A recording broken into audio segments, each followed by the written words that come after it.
ఈ యొక్క morning prayer ద్వారా లేఖనమేమి చెప్పుచున్నది అని ఆలోచించి అనేక మందిని ఆలోచింపచేయడానికి చేరి వచ్చినటువంటి మీ అందరికీ కూడా ప్రభువైన యేసుక్రీస్తు నామములో శుభాభివందనములు తెలియజేస్తున్నాము. అందరికీ వందనములు. సహోదరులు, సుబ్రహ్మణ్యం గారి ప్రారంభ ప్రార్థనతో ఈనాటి మార్నింగ్ ప్రేయర్ కార్యక్రమమును మనం ప్రారంభించుకుందాము. బ్రదర్, ఈరోజు మా పాప పుట్టినరోజు కూడా ప్రార్థనలో జ్ఞాపకం చేసుకోవాలని కోరుకుంటున్నాం.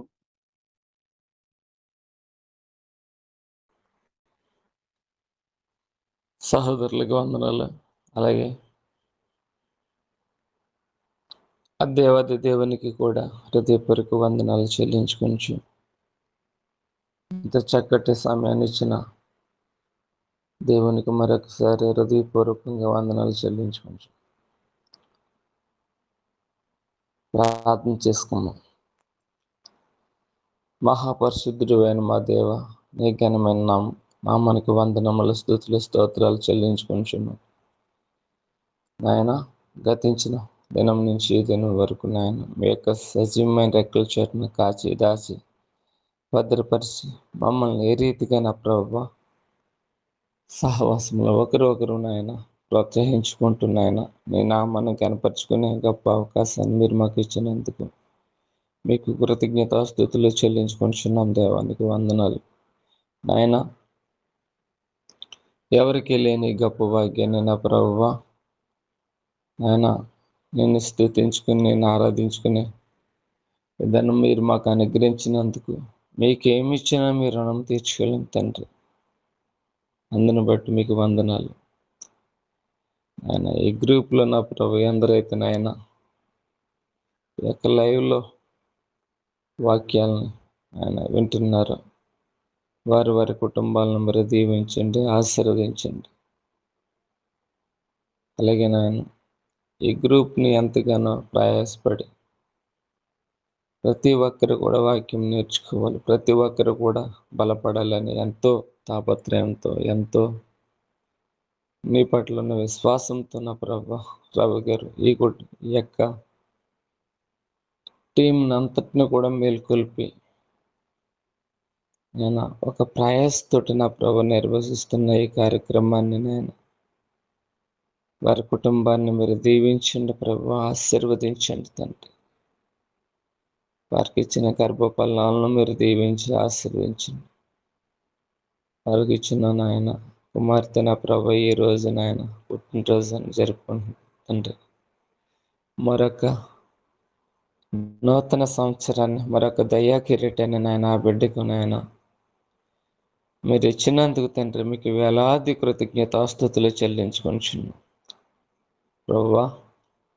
ఆ కుమార్తె నాయన మనుషుల దయందును దేవుని దయందును వర్ధిల్లింపు చేసి నీ నామఘనత కొరకు నా ప్రభువా ఆ బిడ్డకి మంచి దీర్ఘాయుష్ను మీరు అనుగ్రహించి మీ కృపలో భద్రపరచండి తండ్రి. ఆయన ఏ విషయంలోనూ కూడా నా ప్రభువా ఆయన లోకానుసారమైన ఆలోచనలో కాకుండా ప్రతినిత్యము నా ప్రభువా నీలో అంటుకట్టబడి నీలో ఫలించి అభివృద్ధి చెంది గొప్ప సమయోచితమైన జ్ఞానాన్ని నాయన ఆ బిడ్డకు మీరు అనుగ్రహించి మీ కృపలో వర్ధిల్లింపు చేయండి. దేవానికి స్తోత్రములు. ఆశపడే ప్రాణాన్ని తృప్తిపరిచే దేవుడు కాబట్టి సమస్తం ఎరిగిన దేవుడు నాయన, నీకు అసాధ్యమైనది ఏది లేదు ప్రభువా. ఆయన ఆ కుటుంబాన్ని మీరు ఒకసారి జ్ఞాపకం చేసి ఆయన జ్ఞాన ప్రకారంగాను ఆయన ఆర్థికంగాను నాయన ఆ కుటుంబాన్ని వర్ధిల్లింపు చేసి నాయన ఇంకను నా ప్రభువా రాబోయే దినాల్లో నీ యొక్క కార్యాల్లో అనేకమైనవి నాయన ఎన్నో చేయడానికి నాయన మీరే సహకారులుగా ఉండి మీరే ఆదరించి ప్రేమించి సంరక్షించి మీ కృపలో భద్రపరచమని ఈరోజు నా ప్రభు ఎత్తబడే ప్రతి వాక్యాన్ని నాయన ఆ మాటలు మా హృదయంలో భద్రపరుచుకుని వాటి ప్రకారంగా నడుచుకుని గొప్ప జీవితాన్ని మీరు మాకు అనుగ్రహించమని వేడుకొంచున్నాం. అయినా వినుట వలన విశ్వాసం కలుగునని సెలవిచ్చిన దేవ, అటువంటి నాయన మాటలను మేము నేర్చుకుంటుండగా ఆత్మీయమైన మేలుకొల్పును మీరు మాకు అనుగ్రహించి మరింతగా నా ప్రభు నీ వాక్యంలో బలపడి ముందుకు సాగడానికి కృప చూపించమని అనిల్ గారి కుటుంబాన్ని ఆయన మీరు దీవించి ఆశీర్వదించి, అలాగే మా ప్రియులు దేవకిరణ్ గారి కుటుంబాన్ని కూడా నాయన మీరు దీవించి ఆశీర్వదించిన ప్రభువా నాయన వారి ద్వారా మేము బలపడుతున్నాం.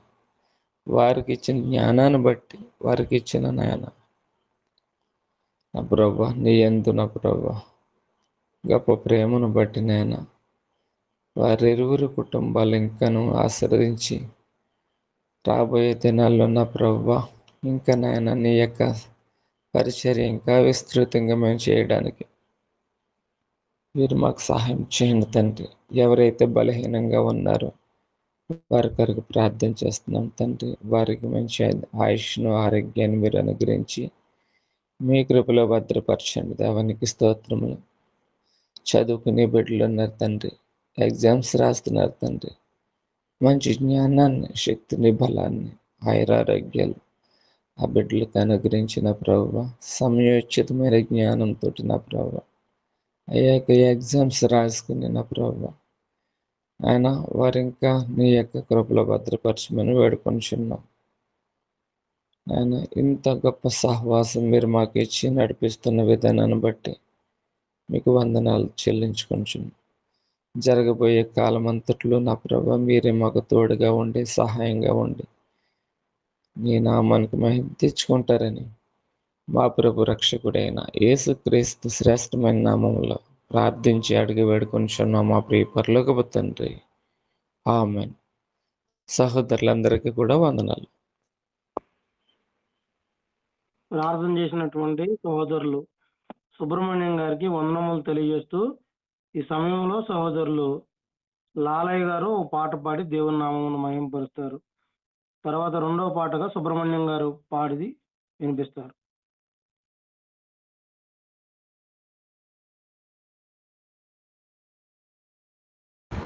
క్రీస్తు నామములో రావిబాబుకు అలాగే కూడి వచ్చిన సహోదరులందరికీ కూడా శుభాభివందనాలు చేస్తున్నాను. అదే మాదిరిగా కుమారి జన్మదిన సందర్భంగా నాకు తెలియజేస్తున్నాను. జన్మదిన శుభాకాంక్షలు తెలియజేస్తూ సందర్భానుసారమైనటువంటి పాట పాడుకొని దేవుని మహిమపడతాం. బిడ్డలు యెహోవా ఇచ్చు బహుమానం, children gift by the God. దీని మీద చక్కని పాట రాయబడింది. ఆ పాట పాడుకొని దేవుని మహిమపడతాం. యెహోవా బహుమానము,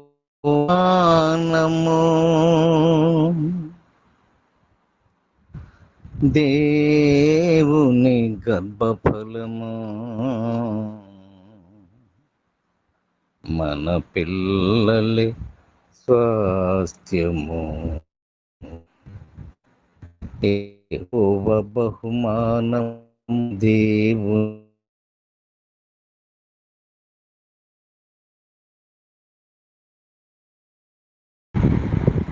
యౌవన ప్రాయమందు కలిగిన పిల్లలు అంబులు పొదిగా కూర్చుకొనిన ధన్యులు.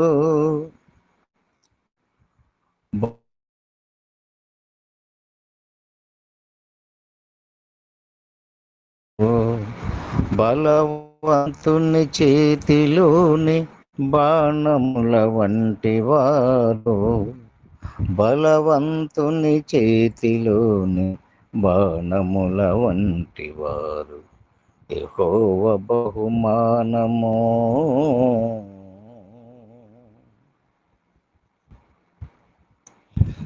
దేవుని దీవెనను పొందిన పిల్లలు, దేవుని దీవెనలను పొందిన పిల్లలు ఒలీవ మొక్కల వలె బల్ల చుట్టూ ఉందురు. దేవుని దీవెనలను పొందిన పిల్లలు ఒలీవ మొక్కల వలె బల్ల చుట్టూ ఉందురు. ఫలించు కొమ్మ వలె నీ ఇల్లాలుండునులే. ఫలించు కొమ్మ వలె నీ ఇల్లాలుండునులే. ఫలించు కొమ్మ వలె నీ ఇల్లాలుండునులే. యెహోవా బహుమానము, దేవుని గర్భఫలము, మన పిల్లల స్వాస్థ్యము. దేవుని యందు భక్తి భయమున్న పిల్లలు, దేవుని యందు భక్తి భయమున్న పిల్లలు దేవుని వారసులు, క్రీస్తుతోటి వారసులు. దేవుని యందు భక్తి భయమున్న పిల్లలు దేవుని వారసులు, క్రీస్తుతోటి వారసులు. గుమ్మములలో వారు విరోధులతో వాదింతురు. గుమ్మములలో వారు విరోధులతో వాదింతురు. గుమ్మములలో వారు విరోధులతో వాదింతురు. యెహోవా బహుమానము, దేవుని గర్భఫలము, మన పిల్లల స్వాస్థ్యము. యెహోవా బహుమానము, దేవుని దీవెనలను పొందిన పిల్లల మొక్కల చుట్టూ ఉందురు. ఫలించు కొమ్మ వలె నీ ఇల్లాలుండునులే. ఫలించు కొమ్మ వలె నీ ఇల్లాలుండునులే. యెహోవా బహుమానము, దేవుని గర్భఫలము, మన పిల్లల స్వాస్థ్యము. యెహోవా బహుమానము. వందనాలండి. వందనాలు.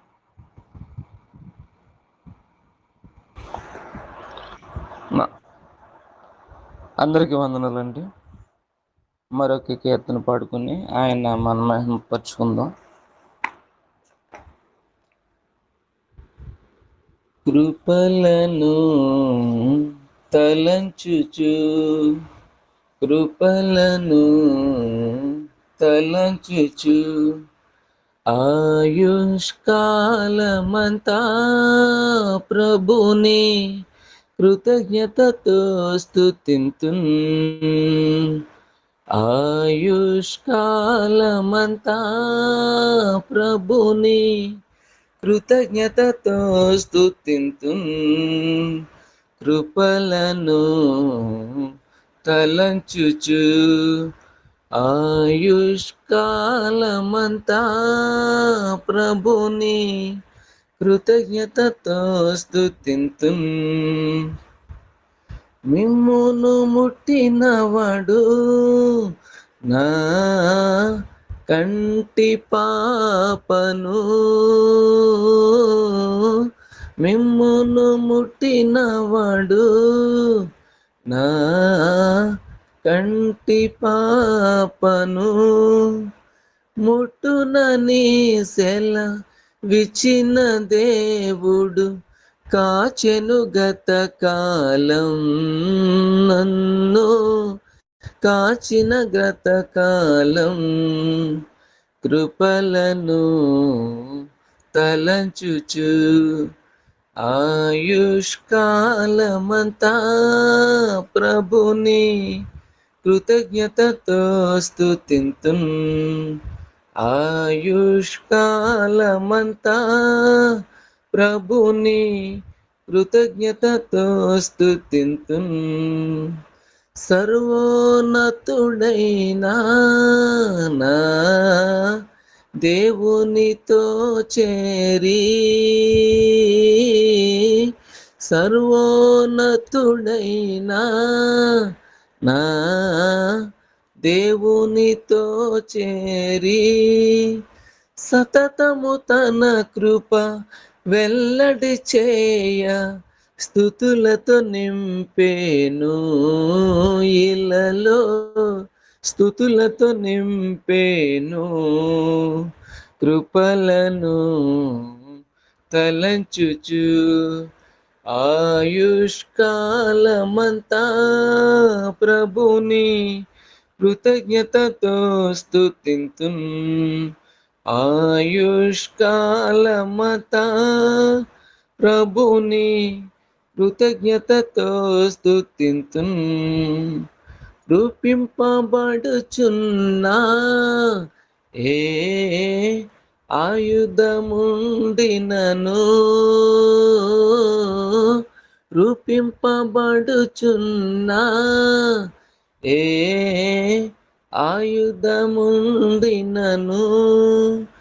నాకు విరోధమై వర్ధిల్లదు అని చెప్పిన మాట సత్యం ప్రభువు చెప్పిన మాట సత్యం కృపలను తలంచుచు ఆయుష్కాలమంతా ప్రభుని కృతజ్ఞతతో స్తుతింతున్ ఆయుష్కాలమంతా ప్రభుని కృతజ్ఞతతో స్తుతింతున్ హల్లెలూయా ఆమేన్ నాకెంతో ఆనందమే హల్లెలూయా ఆమేన్ నాకెంతో ఆనందమే సియోని నివాసము నాకెంతో ఆనందం ఆనందం ఆనందమే ఆమేన్ ఆనందం ఆనందమే కృపలను తలంచుచు కృపలను తలంచుచు ఆయుష్కాలమంతా ప్రభుని కృతజ్ఞతతో స్తుతింతున్ ఆయుష్కాలమంతా ప్రభుని కృతజ్ఞతతో స్తుతింతున్. అందరికి వందనాలు. ఇప్పటి వరకు చాలా చక్కగా పాటలు పాడి దేవుని నామమును మహింపరిచినటువంటి సహోదరులు ఇరువురికి కూడా ప్రత్యేకంగా వందనములు తెలియజేస్తున్నాము. సమయం అయింది కాబట్టి అధ్యాయం చదవట్లేదు. సంఖ్యాకాండము 20వ అధ్యాయమును వివరించవలసిందిగా కోరుకుంటూ సహోదరులు అనిల్ గారిని ప్రేమతో ఆహ్వానిస్తున్నాము. తండ్రి అయిన దేవునికి కృతజ్ఞతాస్తుతులు. కూడి వచ్చిన సహోదరి సహోదరులకు ప్రభు నామమున వందనాలు తెలియజేస్తూ ఉన్నాను. సంఖ్యాకాండము 20వ అధ్యాయాన్ని మనం పరిశీలన చేద్దాం. అయితే ప్రియ సహోదరులారా, ఈ సంఖ్యాకాండంలో ఉన్న చరిత్ర 38 సంవత్సరముల చరిత్రగా మనమైతే చూస్తూ ఉన్నాం. అయితే ఈ యొక్క సంఖ్యాకాండంలో ఈరోజు మనము ఈ యొక్క 20వ అధ్యాయాన్ని పరిశీలన చేస్తూ ముందుకు వెళదాం. ఇశ్రాయేలు అరణ్య యాత్రలో జరిగిన ముఖ్యమైన సంఘటనలు ఈ అధ్యాయంలో 3 ఉన్నాయి. 3 ప్రధాన భాగాలుగా ఈ యొక్క అధ్యాయాన్ని మనము విభజించవచ్చు. మొదటిదిగా మిరియాము మరణము, రెండవదిగా మోషే కోపముతో బండను కొట్టడం. మూడవదిగా అహరోను మరణించడం. ఈ 3 ముఖ్యమైన విషయాలు ఈ అధ్యాయంలో మనము చూడవచ్చు. అయితే ఇక్కడ 20 అధ్యాయం 1వ వచనంలో ఇశ్రాయేలు ప్రజలు సీను అరణ్యంలో కాదేషు అనే స్థలానికి వచ్చారు. అక్కడ మోషే సహోదరి మిరియాము మరణించింది. అక్కడే సమాధి చేయబడింది. ఈ మిరియామును మనము పరిశీలన చేస్తూ ఉన్నప్పుడు తన యొక్క జీవితంలో కొన్ని సంఘటనలను మనము చూడవచ్చు. ఏంటి ఆ సంఘటనలు అంటే, మిరియాము తను మోషేని చిన్నతనములో కాపాడే విషయంలో ఎంతగానో సహకరించిన వ్యక్తిగా మనం చూస్తూ ఉంటాం. ఇదే మిరియాముని విడుదల చేయబడినప్పుడు గొప్పగా కీర్తన పాడిన స్త్రీగా మనం చూస్తూ ఉంటాం. ఇదే మిరియాము మోషే మీద సనిగినప్పుడు దేవుడు శిక్షించడం అనేది కూడా చూస్తూ ఉంటాం.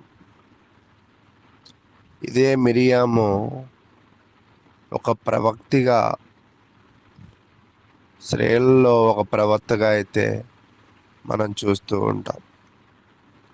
అటువంటి గొప్పదైన ఈ యొక్క స్త్రీ మరణము చెందడము అనేది చూసాం. అంటే ఇక్కడ నేర్చుకోవాల్సిన ఆత్మీయ పాఠం ఏమిటంటే, దేవుని గొప్ప సేవకులైన మరణానికి అతీతులు కారు. చాలామంది నేటి సమాజంలో ఎలా ఉన్నారంటే, దేవుని పని చేసే వాళ్ళు, అది కూడా గొప్పగా పనిచేసే వాళ్ళని దేవుడిగా కొలుస్తూ ఉంటారు.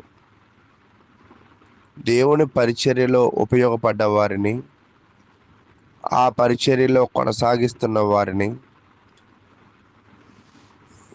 వాళ్ళు మరణించరు అనే ఒక అపోహను కలిగి ఉంటారు.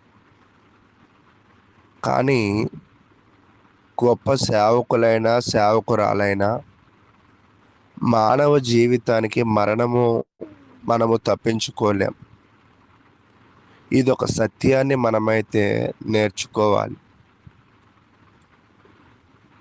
ఈరోజు నేటి క్రైస్తవ జీవితంలో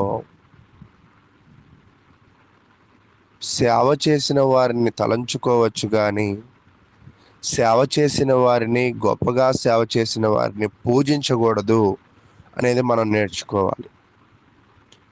నేటి సమాజంలో అటువంటి పొరపాట్లు చేసేవాళ్ళు కూడా ఉన్నారు. అంటే ఉదాహరణకి, ఒకవేళ సేవలో ఉపయోగపడిన మరియా, తల్లి అయిన మరియా అవ్వచ్చు, లేదా జోసెఫ్ తంబి గారు అవ్వచ్చు, మరియ గారు అవ్వచ్చు, బైబుల్ మిషనరీ దేవయ్య గారు, అలా కొంతమంది అనేకులు ఉన్నారు. మనము వాళ్ళ సేవను జ్ఞాపకం చేసుకోవాలి, వాళ్ళని జ్ఞాపకం చేసుకోవాలి, కానీ వారిని పూజించే పనులైతే మనము చేయకూడదు. అయితే రెండవది, రాయి నుండి నీరు. 2 నుంచి 13 వచనాలు చూస్తూ ఉన్నప్పుడు, ఇశ్రాయేలీలకు నీరు లేకపోవడము, వారు మరియు మోషే అహరోనుపై ఫిర్యాదు చేశారు. వీళ్ళ స్థితి ఎలా ఉన్నది అంటే, చేసిన తప్పునే మరలా మరలా చేస్తూ ఉన్నారు. ఒకసారి మోషేకి వ్యతిరేకంగా, అహరోనుకి వ్యతిరేకంగా మాట్లాడినందుకే దేవుడు కుష్ఠరోగాలను తెప్పించిన పరిస్థితి చూసాం. భూమిలో దింపేసిన పరిస్థితులను చూసాం. అగ్ని చేత కాల్చివేయబడిన పరిస్థితులు చూసాం. అయినప్పటికీ కూడా ఎన్నో కార్యాలు కళ్ళతో చూస్తున్నారు, కానీ వాళ్ళ జీవితాలను అయితే మార్చుకోవడం లేదు. వాళ్ళు ఏమంటున్నారంటే, మేము ఐగుప్తులో ఉండినట్లయితే ఈ కాని చోటికి అంటున్నారు. 5వ వచనం, ఈ కాని చోటికి మమ్ము తెచ్చుటకు ఐగుప్తులో నుండి మమ్మను ఎలా రప్పించితిరి? ఐగుప్తు అనేది ఒక సుందరమైన దేశమే, నిజమే. అక్కడ వాళ్ళు అంటూ ఉన్నారు, ఈ స్థలములో గింజలు లేవు, అంజూరలు లేవు, ద్రాక్షలు లేవు, దానిమ్మలు లేవు, త్రాగుటకు నీళ్లు లేవని. వీళ్ళు పదే పదే ఐగుప్తును జ్ఞాపకం చేసుకుని ప్రస్తుత పరిస్థితులతో పోల్చుకుని వాళ్ళు మోషేని, అహరోనులను నిందించడము, హింసించడము, ఫిర్యాదులు చేయడము అనేది అనేక మార్లు చూస్తూ ఉన్నాం. ఇప్పుడు సమస్య ఏమిటంటే, ఈ అరణ్యంలో వాళ్ళకి తాగడానికి నీళ్లు కొరత మరలా వచ్చింది. ఈ కొరతను బట్టి వాళ్ళు నిందించడం ప్రారంభించారు. ఈరోజు నేటి సమాజంలో కూడా వాళ్ళు అరణ్యములో ఉండినట్లుగా మనం ఈ లోక జీవిత ప్రయాణంలో ఉన్నాం. మనకి కూడా లోటుపాట్లు మన జీవితంలో వస్తూ ఉంటాయి.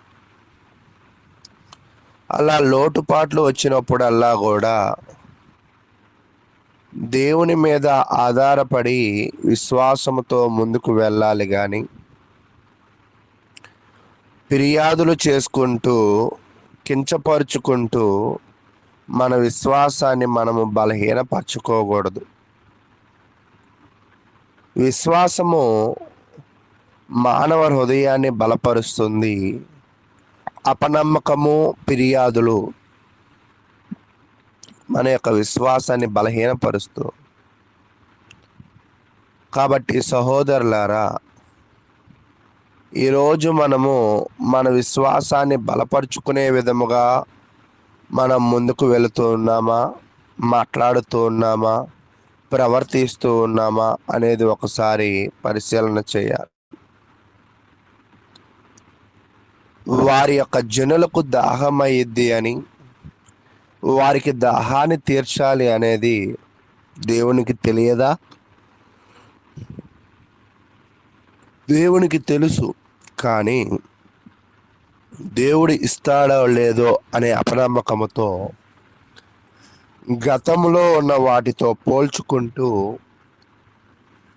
నేటి ఇచ్చిన స్థితిగతులను బట్టి వారు నిందించడం అనేది మనం చూస్తూ ఉన్నాం. కాబట్టి నేటి తరపు క్రైస్తవులు కూడా ఈరోజు మనము గ్రహించవలసిన విషయం ఏమిటి అంటే, మనము మన జీవితంలో ఇస్తున్న ప్రతి పరిస్థితి దేవుని చేత వస్తూ ఉంది. ఈ పరిస్థితులలో మనము ఎవరిని నిందించడము, హింసించడము చేయకూడదు.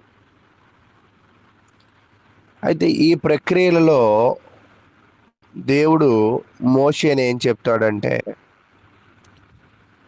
నువ్వు వెళ్ళి ఆ యొక్క బండతో మాట్లాడినట్లయితే అనేకులకు ఆ బండ నీళ్లు ఇస్తూ ఉంది అనే విషయాన్ని తెలియజేస్తే, ఈ మోషే వెళ్ళి 10వ వచనము, తరువాత మోషే అహరోనులు ఆ బండ ఎదుట సమాజమును పోగు చేసినప్పుడు అతడు వారితో, ద్రోహులారా వినుడి అని అన్నాడు. మోషే ఎక్కువగా వాడిన పదం ఏమిటంటే ద్రోహులారా ద్రోహులారా అంటూ ఉన్నాడు. ద్రోహులారా అంటే ఇంగ్లీష్లో ఏముందంటే రెబల్స్. ఈరోజు చాలా మంది రెబల్ అంటే అదేదో గొప్ప పేరుగా అనుకుంటూ ఉంటారు, లేదా గొప్ప హోదాగా అనుకుంటూ ఉంటారు. రెబల్ అంటే ఒకవేళ మీరు డిక్షనరీలో చెక్ చేసినట్లయితే తిరగబడేవారు, అధికారాన్ని వ్యతిరేకించేవారు అని. అంటే ఇక్కడ మోషే కూడా ఏం చెప్తూ ఉన్నాడంటే మీరు వ్యతిరేక జనులు, తిరగబడే జనులు అని తెలియజేస్తూ మేము ఈ బండ నుండి మీ కొరకు నీళ్లు రప్పించవలన అనేను. 11వ వచనం. అప్పుడు ఆ మోషే తన చేయి ఎత్తి 2 మారులు తన కర్రతో ఆ బండను కొట్టగా. వాస్తవానికి మాట్లాడమంటే కోపముతో వెళ్ళి ప్రజలతో మాట్లాడి ఆ బండను కొట్టిన పరిస్థితులను అయితే మనం చూస్తూ ఉన్నాం. కాబట్టి ఇక్కడ చేసిన పెద్ద తప్పు ఏమిటి అంటే దేవుని ఆజ్ఞను పూర్తిగా పాటించలేదు. బండ దగ్గరికి వెళ్ళాడు, అక్కడ దాకా బాగుంది, మాట్లాడమంటే కొట్టాడు, అక్కడ బాగోలేదు. ప్రశాంతంగా వెళ్ళవలసిన మోషే కోపంగా మాట్లాడాడు. దేవుని మహిమను ప్రజల ముందు తగ్గించిన పరిస్థితిని అయితే మనం చూస్తూ ఉన్నాం. నేటి ఆత్మీయ పాఠం ఏమిటి అంటే దేవుని సేవకులకు బాధ్యతలు ఎక్కువ. అందుకే ఈ బాధ్యతలను ఓర్పుతోనూ ప్రేమతోనూ కొనసాగించాలి. అయితే చిన్న అవిధేయత కూడా పెద్ద పరిణామాలను కలిగిస్తూ ఉంది. కాబట్టి మనము జాగ్రత్తగా మన యొక్క సంఘ పరిస్థితులలో, మన విశ్వాస పరిస్థితులలో, మన కుటుంబ పరిస్థితులలో మనము ముందుకు వెళ్ళాలి అని దేవుడు ఈ యొక్క మోషే ద్వారా మనము నేర్చుకునే వారిగా ఉండాలి అని దేవుని పేరట నన్ను నేను హెచ్చరించుకుంటూ ఉన్నాను. ఈరోజు చాలామంది పూర్తిగా లోబడుతున్నారా, లేదా అక్కడ ఉన్న పరిస్థితులను బట్టి దేవునికి లోబడుతున్నారు? అంటే దేవునికి లోబడే వాళ్ళు కావాలి, కానీ పరిస్థితులను బట్టి వారి యొక్క భావోద్వేగాలను, వారి యొక్క ఎమోషన్స్తో దేవుని కార్యక్రమాలను చేయకూడదు. దేవుని పనులను దేవుడు కోరుకున్న విధముగా చేసేవారిగా ఉండాలి. ఇప్పటిదాకా 2 విషయాలు చూసాం. 1 మిరియాము మరణము, 2 మోషే కోపముతో బండని కొట్టడము. అయితే 3వ విషయం ఏమిటి అంటే వీళ్ళు ఇప్పుడు కాదేశులో ఉన్నారు. కాదేశులో నుంచి దేవుడు వాళ్ళకి వాగ్దానము చేసిన కానాను వెళ్ళవలసిన పరిస్థితి. అయితే వీళ్ళు చేసిన పనులకి దేవుడు 12వ వచనంలో ఏం చెప్తున్నాడంటే అప్పుడు యెహోవా మోషే అహరోనులతో మీరు ఇశ్రాయేలీయుల కన్నుల ఎదుట నా పరిశుద్ధతను సన్మానించినట్లు నన్ను కొనకపోతిరి గనుక ఈ సమాజమును నేను వారికిచ్చిన దేశంలోనికి మీరు తోడుకుని పోరని చెప్పెను. అయితే ఈ 12వ వచనంలో దేవుడు ఒక విషయాన్ని వివరంగా చెప్పేశాడు. అనేక మార్లు మిమ్మల్ని చూశాను. దేవుడు ముందే చెప్పారు, మీరు మామూలు కాదు, దయచేసి ఇంక నేను మీతో రాను, నీతో వస్తే మీరు ఎవ్వరు కానాను చేరరు, మీరు అందరూ నాశనం అయిపోతారు, ఎందుకంటే మీరు ద్రోహులే, తిరగబడే వాళ్ళే అని దేవుడు చెప్పాడు. కానీ అప్పుడు మోషే బ్రతిమలాడి, అయ్యా నువ్వు లేకపోతే ఎలాగా, నువ్వు ఉండాల్సిందే, అయితే మా పొరపాట్లను క్షమించు అని బ్రతిమలాడుకుని దేవుని సహాయతను కోరుకున్నాడు. అయితే దేవుని సహాయతను కోరుకున్నారు, కానీ వీరు పరిపూర్ణముగా దేవునిని నమ్మకపోయి నా పరిశుద్ధతను సన్మానించినట్లు, అంటే దేవునిని గౌరవించలేదు. ఈరోజు చాలామంది సంఘాలకు వస్తూ ఉంటారు, చాలామంది ప్రార్థనలకు వస్తూ ఉంటారు, కానీ అందరూ దేవుని గౌరవించే విధముగా ప్రవర్తించరు, మాట్లాడరు. కాబట్టి దేవుడు తన వాగ్దానాన్ని ఆయన అంటే బ్రేక్ చేశాడు ఒక రకంగా. ఎలా అంటే, మీరు ఏ దేశానికి మిమ్మల్ని తీసుకువెళ్ళాలనుకుంటున్నాను ఇంకా ఆ దేశానికి మీరు పోరు అని చెప్పేశాడు. అయితే తర్వాత ఏం జరిగిందంటే, వీళ్ళు ఏదోము రాజు దగ్గరికి వెళ్ళి, అయ్యా మేము కాదేశులో ఉన్నాం, జరిగిందంతా నీకు తెలుసు, మా పితరులు ఐగుప్తులో ఉండేవాళ్ళు, మొదట మేము ఐగుప్తుకు వచ్చాం, ఐగుప్తులో చాలా శ్రమలు పడ్డాం, మా మొర విని దేవుడు మమ్మలను విడిపించాడు. అయితే నీ దేశము గుండా మేము అవతల వైపుకు వెళ్ళాలి. నీ దేశము గుండా వెళ్ళినప్పుడు నీ పంట పొలాలకే కానీ, నీ ద్రాక్ష తోటలకే కానీ, నీ త్రాగునీటికే కానీ మేమేమి హాని చేయము. మాకు మార్గం ఇయ్యయ్యా, మేము అవతలకు వెళ్ళిపోవాలి అని యోదోము రాజుని వాళ్ళు అడుగుతారు. 14 నుంచి 21 వచనాలు ఇవే చూస్తూ ఉంటాం. అయితే యోదోము రాజు కూడా సింపుల్గా ఏం చెప్పాడంటే, యోదోమీలు నీవు నా దేశంలో బడి వెళ్ళకూడదు, నేను ఖడ్గముతో నీకు ఎదురుగా వచ్చేదననే సుమి అని అతనితో చెప్పగా, అయితే అనుమతించలేదు. ఎందుకు అనుమతించలేదంటే, వీళ్ళు 20 లక్షల కాల బలం, వీళ్ళని అనుమతించడానికి ఆ యొక్క రాజుకి అటువంటి మనస్సు లేదు. అయితే ప్రియ సహోదరులారా, ఇక్కడ మనం నేర్చుకోవాల్సిన విషయం ఏమిటి అంటే, ఒక్కోసారి కొన్ని మార్గాలు మనకు ఓపెన్గా ఉండవు, కొన్ని పరిస్థితులు మనకి సహానుకూలంగా ఉండవు, మనకి అడ్డంకులు వస్తూ ఉంటాయి, కొన్ని తలుపులు మూసి ఉంటాయి, కొన్ని మార్గాలు మూసి ఉంటాయి. అయితే అది మనము గ్రహించాలి, కానీ గ్రహించి మనము వెనుదిరిగే వారిగా ఉండకుండా మరొక ప్రయత్నంలో మనం ముందుకు వెళ్ళాలి. అయితే చివరిగా 20 నుంచి 29 దాకా చూస్తూ ఉన్నప్పుడు అహరోను యొక్క మరణము. హోరు అనే కొండ మీదకు వచ్చినప్పుడు దేవుడు మోషేకు చెప్తాడు, అయ్యా అహరోను పితరుల దగ్గరికి వెళ్ళే సమయం అయిపోయింది. పితరుల దగ్గరికి వెళ్ళడం అంటే ఇంకా చనిపోతాడు. కాబట్టి అతని వస్త్రములు 24వ వచనంలో తెలియజేస్తూ ఉంటాడు, అతని వస్త్రములు యాజకత్వ వస్త్రాలు ఎలియాజరుకి ఇవ్వు, అహరోను అక్కడే మరణిస్తాడు అని చెప్తాడు. ఇశ్రాయేల్ ప్రజలు 30 రోజులు దుఃఖించినట్లుగా అయితే మనం చూస్తూ ఉన్నాం. ముఖ్యమైన ఆత్మీయ పాఠాలు ఏమిటంటే, సేవలో కోపము మనల్ని నాశనం చేస్తుంది. గొప్ప నాయకుడిగా ఉన్న మోషేను కూడా నాశనం చేసింది ఏంటంటే కోపమే. కానానుకు వెళ్ళనీయకుండా చేసింది కూడా కోపమే. రెండో పాయింట్, దేవుని ఆజ్ఞను మనం పూర్తిగా పాటించాలి. ఎందుకంటే వెళ్ళి మాట్లాడమంటే కొట్టడము చూసాము, భాగముగా కాదు సరిగ్గా పాటించాలి. మూడో పాయింట్ ఏంటంటే, నాయకత్వము తరాలు కొనసాగుతూ ఉంది. మొదట ప్రధాన యాజకుడిగా అహరోను ఉన్నాడు, తదుపరి అతను మరణించిన తర్వాత తన కుమారుని దేవుడు ఎన్నుకున్నాడు. కాబట్టి ప్రియ సహోదరులారా, ఈ 3 ప్రాముఖ్యమైన విషయాలను మనం గ్రహించాలి.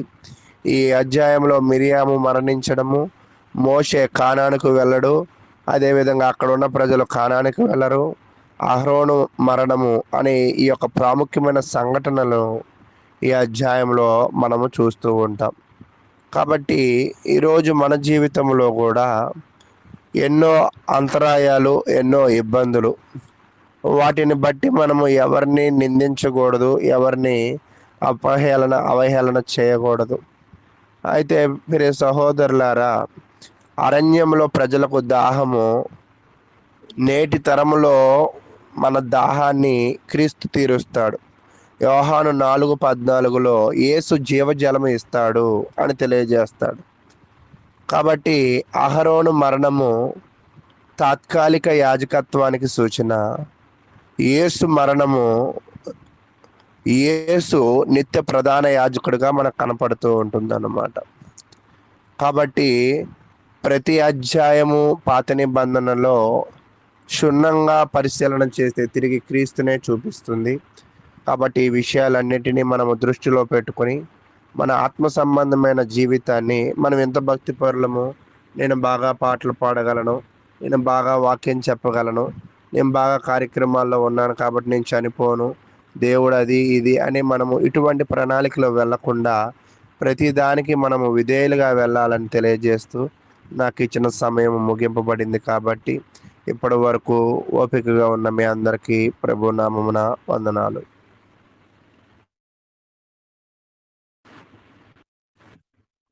ఇప్పటి వరకు చాలా చక్కగా ఈ యొక్క అధ్యాయం అంతటిని కూడా వివరించినటువంటి సహోదరులు అనిల్ గారికి ప్రత్యేకంగా వందనములు తెలియజేస్తున్నామండి. చాలా చక్కటి విషయాలను సహోదరులు ఈరోజు మనకు నేర్పించారు. సేవ చేసేటువంటి వారు గొప్పవారైతే అయి ఉండొచ్చు, కానీ వారిని పూజించకూడదు అనేటువంటి విషయాన్ని, అలాగే దేవుడు మాట్లాడమంటే మాట్లాడాలి, కొట్టమంటే కొట్టాలి, అంతేగాని మాట్లాడమంటే కొట్టడం అనేది సరికాదు. అది దానివల్ల ఆయన మోషే గారు కానానికే చేరలేకపోయారు అనేటువంటి విషయాన్ని సహోదరులు తెలియజేశారు చాలా చక్కగా. కాబట్టి అయితే మనం ఎల్లప్పుడూ కూడా దేవుని యొక్క పరిశుద్ధతను సన్మానించేటువంటి విధంగా మనం నడుచుకోవాలి, నమ్మాలి అనేటువంటి విషయాన్ని సహోదరులు తెలియజేశారు చాలా చక్కగా. ఇప్పటి వరకు ఈ యొక్క విషయాలన్నింటినీ తెలియజేసినటువంటి సహోదరులు అనిల్ గారికి మరి ఒకసారి ప్రత్యేకంగా వందనములు తెలియజేస్తున్నామండి. సహోదరులు యేసుపాదం గారు ఇప్పటి వరకు జరిగినటువంటి కార్యక్రమం అంతటి విషయమై తదుపరి దేవకరణ గారి మెసేజ్ కొరకు కూడా ప్రార్థన చేయవలసిందిగా కోరుకుంటూ ప్రేమతో ఆహ్వానిస్తున్నాము. మంచిదండి, ప్రార్థన చేసుకున్నాం. మమ్మల్ని మిక్కిలిగా ప్రేమించిన ప్రియ పరలోకపు తండ్రి, మీ ఘనమైన ఉన్నతమైన నామానికి మీ ప్రియకుమారుడును మా ప్రభువును రక్షకుడైన యేసుక్రీస్తు నామంలో మీకు స్తుతులు, స్తోత్రములు, కృతజ్ఞతలు తెలియజేసుకుంటున్నాం తండ్రి. మమ్మల్ని ప్రేమించి మా జీవితంలో వచ్చిన దినాన్ని బట్టి స్తుతులు. ఈ దినాన ఉదయ కాలంలో లేచి లేఖనం ఏమి చెప్పుచున్నది నే ధ్యాన కూడికలో ఆయన మీ నామాన్ని స్తుతించటానికి, కీర్తించటానికి, ప్రచురపరచడానికి, అలాగే మీ యొక్క గ్రంథంలో నుంచి అనేక విషయాలు ఆయన నేర్చుకునటానికి మీరు మాకు ఇచ్చినటువంటి సమయాన్ని బట్టి మీ కృతజ్ఞతలు తండ్రి. అలాగే మీ యొక్క దాసులు మరి దేవకర్ణ గారు మరి అలాంటి సందేశాన్ని మాకు అందించడానికి మరి సిద్ధపడి ఉన్నారు. సిద్ధపరచుకున్నటువంటి విషయాలు స్పష్టంగా బోధించడానికి మంచి నాయన సమయోచితమైన ఆలోచన, జ్ఞానాన్ని, జ్ఞాపక శక్తిని మరింత మీ దాసులకు దయచేయమని కోరుకుంటున్నాం తండ్రి. అలాగే వినుచున్నటువంటి మేము గ్రహించగలిగినటువంటి మనసును, నాయన ఆసక్తిని, శ్రద్ధను మాకును దయచేయమని కోరుకుంటూ ఈ మనవులు మీ ప్రియకుమారుడును మా ప్రభువును రక్షకుడైన యేసుక్రీస్తు నామంలో ఈ మనవులన్నీ అడిగి వేడుకొనుచున్నాం ప్రియ పరలోకపు తండ్రి, ఆమేన్. ప్రార్థన చేసినటువంటి సహోదరులు యేసుపాదం గారికి ప్రత్యేకంగా వందనములు తెలియజేస్తూ సహోదరులు దేవకర్ణ గారు వారికి ఇవ్వబడినటువంటి సమయం అంతటిని కూడా సంపూర్ణంగా వినియోగించుకుని దేవుని యొక్క వాక్యమును మనకు వివరించవలసిందిగా కోరుకుంటూ ప్రేమతో ఆహ్వానిస్తున్నాము.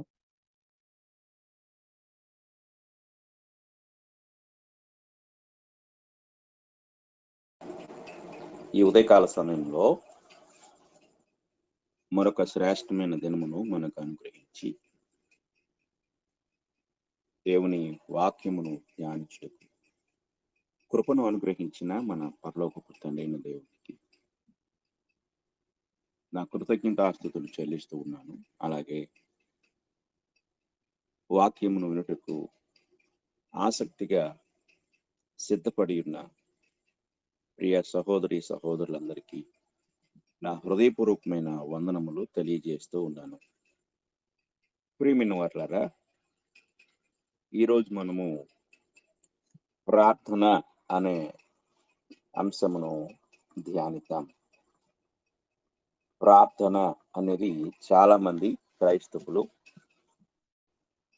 తెలిసిన లేక తెలియబడిన విషయముగా భావిస్తున్నప్పటికీ మనకు తెలియని అనేక సంగతులు దేవుని వాక్యమునందు దాచబడి ఉన్నవి అని మొదటిగా మనం గ్రహించాలి.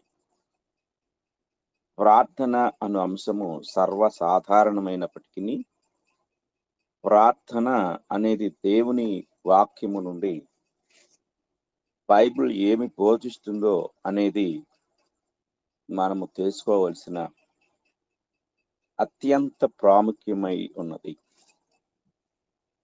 జాగ్రత్తగా మనం గ్రహించాలి. ఒక వ్యక్తి ప్రార్థనను గురించి ఇలా మాట్లాడాడు. అదేమిటంటే, prayer is the essential element of Christian character అన్నాడు. అంటే ప్రార్థన అనే ఒక అంశము క్రైస్తవ జీవితంలో లేక క్రైస్తవునిలో ఒక ఎసెన్షియల్ ఎలిమెంట్ అన్నాడు. అంటే ఒక గొప్ప సాధనం, క్రైస్తవుని యొక్క గుణలక్షణాల్లో లేక స్వభావంలో అత్యంత ముఖ్యమైన సాధనం. ఎలిమెంట్స్ అనేవి చాలా ఉన్నాయి, కానీ ప్రార్థన అనే ఎలిమెంట్ అంటే ఒక సాధనం అనేది క్రైస్తవుని యొక్క స్వభావంలో అత్యంత ప్రాముఖ్యమైన అంశమై ఉన్నది. ఇది ఈ రోజుల్లో చాలా మంది విశ్వాసులలో లోపించిపోయినట్లుగా మనం చూడగలం. దీనికి ఒక కారణం ఏమిటంటే, ప్రార్థనను చాలా మంది తప్పుగా అర్థం చేసుకోవటం. ప్రార్థన అంటే అడగటం, పొందటం, ఈ రెండే. ఈ రెండు తప్ప ప్రార్థన అంటే మరేది కాదు అనేది అనేకుల యొక్క ఉద్దేశంగా మారిపోవటమే ప్రార్థన అపార్థం చేయబడటానికి కారణమైంది. అది నిజమే అయినప్పటికీ, అంటే అడగడం పొందటం అనేది నిజమే అయినప్పటికీ, దానికంటే చాలా ఎక్కువ సంగతులు బైబిల్ మనకి తెలియజేసింది. కనుక చాలా మంది ప్రార్థన అంటే అవసరాలలో దేవుని యొక్క అడిగి పొందుకునే ఒక సాధనం, ఒక మీడియా లేక ఒక మధ్యవర్తిత్వం అనే ఉద్దేశానికి నిర్ణయించబడ్డారు. ఇది ప్రార్థన పట్ల జరిగిన అపోహ. మనం దేవునితో సహవాసముగా ప్రార్థన యొక్క ఎలిమెంట్ ని మనం చూడలేకపోతున్నాం. దేవునితో సహవాసము, దేవునితో మాట్లాడుట అనే ఒక సాధనం, ఆ సాధనాన్ని దేవుడు మనకు అనుగ్రహించాడు. ప్రార్థన యొక్క విలువను మనము చూడలేకపోవటము వలన ప్రార్థనలో ఉన్న ప్రాముఖ్యతను లేక దేవుడు ఒక ఎలిమెంట్గా, ఒక సాధనముగా దేవుడు మనకు ప్రార్థనను అనుగ్రహించాడు అనే విషయాన్ని చాలా మంది గ్రహించకపోవటం ద్వారా దేవునితో సహవాసం చేయుట అనే ఉద్దేశం కంటే అవసరాలలో అడిగి పొందుకోవటమే దీని ఉద్దేశంగా చాలా మంది భావించారు. అందువలన ప్రార్థన యొక్క ఉద్దేశం అపార్థము చేయబడినది అని మనం చాలా జాగ్రత్తగా గ్రహించాలి. దేవుడు ప్రార్థనను ఎందుకు మనకు అనుగ్రహించాడు అని అంటే, మన అవసరాలు తీర్చుకునే సాధనముగా కాదు కానీ ఆయనతో సహవాసం చేయాలి, ఆయనతో మాట్లాడాలి అనే ఉద్దేశంతో దేవుడు దాన్ని మనకు అనుగ్రహించాడు. అడగడము, పొందటం అనేది అందులో ఒక భాగం మాత్రమే. కానీ అధిక భాగము దేవుని యొక్క ఉద్దేశం ఏమిటంటే, దేవునితో మానవుడు సహవాసము చేయాలి. అలా సహవాసము చేయడానికి దేవుడు అనుగ్రహించిన అత్యంత ప్రాముఖ్యమైన సాధనమే ప్రార్థన. ఇది ప్రాముఖ్యముగా మనము ప్రార్థన పట్ల కలిగి ఉండవలసిన ఉద్దేశముగా లేక అవగాహనగా మనం ఉండాలి. ఆ ఉద్దేశం మనలో లేకపోతే ప్రార్థన అనేది ఒక మంత్రగాని చేతిలో మంత్రం లాంటిది అయిపోతుంది. ఇది జాగ్రత్తగా మనం గ్రహించవలసిన వారమై ఉన్నాం. అంటే ఒక మంత్రగాడు దానిని ఏదైనా ఒక కార్యాన్ని జరిగించడానికి మంత్రోచ్చాటన చేస్తాడు. మనము కూడా ఏదైనా పొందడానికి ప్రార్థనను ఒక మంత్రోచ్చాటనగా భావించిన వారం అయిపోతాం. ప్రార్థన అనేది ఒక మంత్రగాని నోటిలో నుండి వెలువడే మంత్రోచ్చాటన కాదు. అతడు మంత్రించినప్పుడు అక్కడ ఏదో ఒకటి జరుగుతుంది. దేనినో ఒక దాన్ని అతను సృష్టిస్తాడు, రప్పిస్తాడు. కనుక అది కాదు ప్రార్థన. ప్రార్థన ఆరాధించుటకు సాధనం. ప్రార్థన దేవునితో నిరంతర సహవాసం. ప్రార్థన అనేది దేవునికి మానవునికి మధ్య ఇవ్వబడిన ఒక మాధ్యమికం. ఇవన్నీ ప్రార్థన యొక్క ఉద్దేశములై ఉన్నాయి. కనుక అంటే దేవుడు ప్రార్థన అనే ఈ అంశం పట్ల లేక ఈ సాధనం పట్ల ఆయన కలిగి ఉన్న ఉద్దేశం అంతటిలో కూడా అతి తక్కువ స్థానం దేనికి ఇచ్చాడంటే అడగటానికి మాత్రమే. అంటే అవసరాల కొరకు అడగటానికి మాత్రమే. మిగిలిన భాగం అంతా కూడా దేవునితో సహవాసం. మనము ప్రార్థించేటప్పుడు ప్రార్థన ప్రారంభం నుండి చివరి వరకు కూడా మన ఫోకస్ ఏమిటంటే, మన యొక్క దృష్టి ఏమిటంటే, మనము కళ్ళు మూసుకొని ప్రార్థించడం ప్రారంభించిన దగ్గర నుండి మన యొక్క ఊహలలో లేక ఆలోచనలలో లేక మస్తిష్కములో ప్రత్యక్షమయ్యే చిట్టా ఒకటి బయటకు వస్తుంది మన నోటి వెంట. అంటే మనము షాపింగ్కి వెళ్ళేటప్పుడు లేక కిరాణా షాపుకు వెళ్ళేటప్పుడు మన ఇంట్లో కావలసిన సరుకుల యొక్క పట్టి ప్రిపేర్ చేసుకొని వెళ్తాం. అక్కడ కావలసిన వాటినన్నిటిని, ఆ చిట్టాలో ఉన్న వాటన్నిటిని చదువుకుంటూ కొనుక్కుంటూ కంప్లీట్ చేస్తాం షాపింగ్.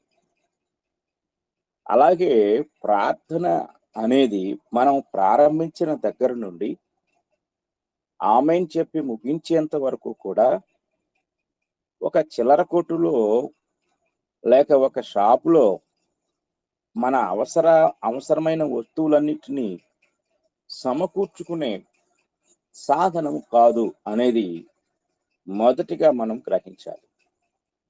ఈనాడు చాలా మంది ప్రార్థన, మా కోసం ప్రార్థన చేయండి అంటే, మా కోసం అంటే ఎందుకు మీకోసం ప్రార్థన చేయాలి అంటే, ఫలానా విషయం, మా అబ్బాయి ఆరోగ్యం బాగాలేదు, మా అబ్బాయికి ఉద్యోగం లేదు, మా అమ్మాయికి వివాహం కాలేదు, మా అమ్మాయికి పిల్లలు లేరు, లేక మాకు ఆర్థిక సమస్యలు ఉన్నాయి. ఇలా ఎన్నో విషయాలు. అంతేకాని మా రక్షణ కొరకు ప్రార్థించండి, లేక మా విశ్వాస స్థిరత్వం కొరకు ప్రార్థించండి, మా కుటుంబం యొక్క మార్పు కొరకు ప్రార్థన చేయండి అని ఎవరో కూడా అడగలేకపోతున్నారు. దేవుడు ప్రార్థన పట్ల కలిగి ఉన్న ఉద్దేశాన్ని యెషయా గ్రంథం 43వ అధ్యాయంలో ఇలా తెలియచేశారు.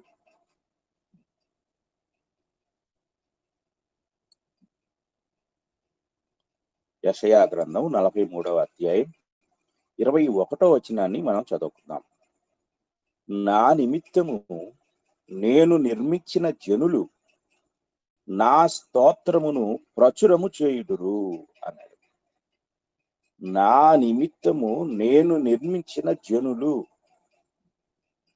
అంటే ఇక్కడ చాలా జాగ్రత్తగా మనం పరిశీలించినట్లయితే, this people have I formed for my self. ఒక విషయాన్ని గమనించాలి. నేను నిర్మించిన జనులు. ఒకటి, మనము దేవుని యొక్క సృష్టి అయి ఉన్నాము. రెండవది, ఇక్కడ ఒక మాట కనపడుతుంది, I formed for my self అన్నాడు. అంటే నా నిమిత్తము, నా కొరకు. అంటే దేవుని ప్రజలు దేవుని చేత నిర్మించబడిన వారు దేవుని కొరకు. ఎందుకు దేవుడు మనల్ని సృజించుకున్నాడు అంటే ఆయన నిమిత్తము, ఆయన కొరకు. ఆ తర్వాత నా స్తోత్రమును ప్రచురము చేయుదురు అంటాడు. అంటే ఆయనను స్తుతించాలి, ఆ స్తుతిని ప్రచురించాలి. అది ఎక్కడ సాధ్యం అవుతుందంటే ప్రార్థనలో మనం ప్రార్థించినప్పుడు దేవుని స్తుతించుట అనేది జరుగుతుంది. ఆయనను మనం ప్రైజ్ చేస్తున్నాం. ఎక్కడ అంటే అది ప్రార్థనలో. అది ఏం జరుగుతుంది అనేది మనం గమనించినప్పుడు అనేకులకి అది తెలియచేయబడుతుంది. జాగ్రత్తగా మనం గ్రహించవలసిన వారమై ఉన్నాం. దేవుని యొక్క వాక్యాన్ని మనం పరిశీలించినట్లయితే ప్రార్థన పట్ల ఆయన కలిగి ఉన్న అవగాహన అంటే ఉద్దేశం, ఆ కింద కూడా చెప్తాడు, యాకోబు నీవు నాకు మొర్ర పెట్టుట లేదు, ఇశ్రాయేలు నన్ను గూర్చి నీవు విసిగితివి కదా. చూడండి 23వ వచనంలో అంటాడు, దహన బలులుగా గొర్రె మేకల పిల్లలను నా యొద్దకు తేలేదు, నీ బలుల చేత నన్ను ఘనపరచలేదు, నైవేద్యములు చేయవలనని నేను నిన్ను బలవంత పెట్టలేదు, ధూపము వేయవలనని నేను నిన్ను విసిగింపలేదు. ఇక్కడ దేవుడు 2 విషయాలు చెప్తున్నాడు. ఒకటి, నీవు నాకు మొరపెట్టలేదు. జాగ్రత్త మనం గమనించాలి. ఇంకొక విషయం ఏంటంటే, దహన బలులుగా గొర్రెలను మేకలను అలాగే నైవేద్యాలను అలాగే ధూపాలను నాకు ఇవ్వమని నేను విసిగింపలేదు. కానీ నీవు విసిగిపోయావు, నీవు నాకు మొరపెట్టలేదు. అంటే దేవుడు అడుగుతున్నాడు, నాకు మొరపెట్టు. ఇవి ప్రాముఖ్యమైనవి కాదు. దహన బలులు, గొర్రె మేకల పిల్లలు, బలులు, ధూపము, నైవేద్యము, ఇవి నాకు అక్కర్లేదు. నాకేం కావాలి అంటే, నా నిమిత్తము నేను నిర్మించిన జనులు నా స్తోత్రమును ప్రచురము చేయుదురు. అది కావాలి. నన్ను స్తుతించాలి, నన్ను ఘనపరచాలి, నన్ను మహిమపరచాలి, నాతో మాట్లాడాలి అని దేవుడు కోరుకుంటూ ఉంటే, ఆయన నిర్మించుకున్న ప్రజలు, ఆయన ఏర్పరచుకున్న ప్రజలు విసిగిపోయారంట. అంటే ప్రార్థన చేయడానికి కూడా వాళ్ళకి విసుగొచ్చేసింది. చాలాసార్లు మనం కూడా ఇదే తప్పిదాన్ని జరిగిస్తూ ఉంటాం. కనుక ప్రార్థన అనేది దేవుని యొక్క స్తోత్రమును ప్రచురపరిచే సాధనం. ఆయన స్తుతించాలి. జాగ్రత్తగా మనం గ్రహించవలసిన వారమై ఉన్నాం. దేవుని వాక్యాన్ని మనం పరిశీలించినట్లయితే యెషయా గ్రంథము 64వ అధ్యాయము మనం చదువుకుందాం. 64వ అధ్యాయము 7వ వచనాన్ని మనం చదువుకుందాం.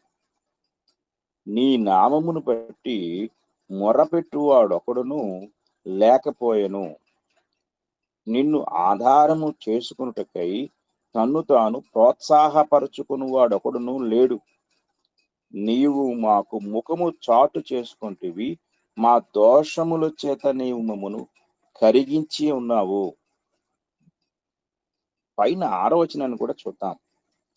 మేమందరము అపవిత్రుల వంటి వారమైతిమి, మా నీతి క్రియలనియు మురికి గుట్టవలెనాయను, మేమందరము ఆకువలే వాడిపోతిమి, గాలి వాన కొట్టుకుని పోవునట్లుగా మా దోషములు మమ్మను కొట్టుకొని పోయెను. ఎందుకు ఇశ్రాయేలీయులు ఇలా అయిపోయారు? ఈ 7వ వచనంలో కూడా నీవు మాకు ముఖము చాటు చేసుకుంటువి, మా దోషముల చేత నీవు మమ్మను కరిగించితివి అంటాడు. కరిగించి ఉన్నావు. ఇదంతా ఎందుకు జరిగింది అనేది మనం గ్రహించితే 7వ వచనంలో అంటాడు, నీ నామమును బట్టి మొర్రపెట్టువాడొకడును లేకపోయెను.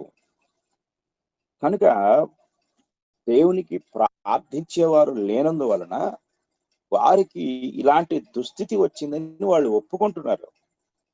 అంటే ప్రార్థించకపోవుట అనేది దేవుని పిల్లల జీవితంలో ఒక దుస్థితిని కలుగు చేస్తుంది. అంత మాత్రమే కాదు, అపవిత్రతలోనికి నడిపిస్తుంది. అంత మాత్రమే కాదు, శోధనలలో చిక్కుకునేలాగా, శ్రమల పాలయ్యేలాగా, ఈ లోకంలో అనేక నష్టముల పారిపడేటట్లుగా చేసేది ప్రార్థనను విస్మరించుట అనేది. అందుకే ఈ 7వ వచనంలో అంటాడు, నీ నామమును బట్టి మొర్రపెట్టువాడొకడును లేకపోయాను. మొరపెట్టేవాడు లేడు.